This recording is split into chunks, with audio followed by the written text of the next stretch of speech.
What projects managed by LID is helping you to achieve these aims? Well, that's a very good question. In fact, we have multifarious programs, and we have three main units of Learning Innovation Division, which are Learning Innovation Division itself, and it's managed two projects, which are once again national level professional development program titled projects. One is titled as English Language Teaching Reform Project, and the other is National Academy of Higher Education. These two projects are in fact going to the doorstep of universities, as well as to literally the points where faculty are required to perform their duties academically as well as administratively. Now, our English Language Teaching Reform Project is targeted to further professionally develop university teachers who are from the English literature and language mainstream. So it is very, very important that to understand this is the only project ever since the inception of Pakistan, maybe, that a pure language-based project at higher education has been conceived. And it is now currently working in the second phase with a successful and effective. I will not call first phase as successful in achieving all its targets, but it was successful in sensitizing and paving the way for second phase, which has been able to overcome all the deficiencies of phase one.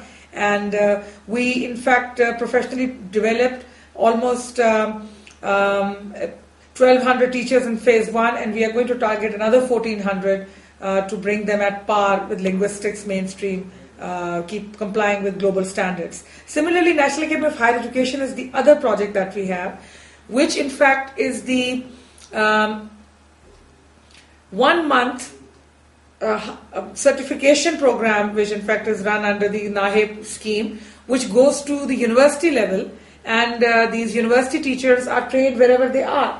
Although we have a 2-month master trainer program held in Islamabad, which is called the Master Trainer Faculty Professional Development Program, which in fact teaches 7 modules plus some additional modules. University teachers come and stay in Islamabad for 2 months, and they are given holistic training in professional, academic and ethical dimensions.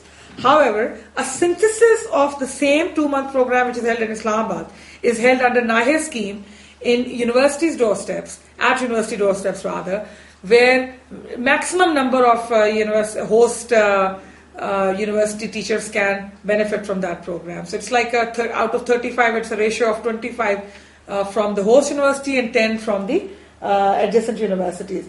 Now, through NAHE scheme, we have been able to cater to a better number of people, because there are above 18,000 teachers. We cannot tap to all of them. So that scheme in fact is gauging well, and it in fact has been able to sensitize people about the 7 core modules of professional teaching methodologies, overall what professional teaching is all about, which includes teaching as a profession, communication skills, curriculum development and testing and assessment.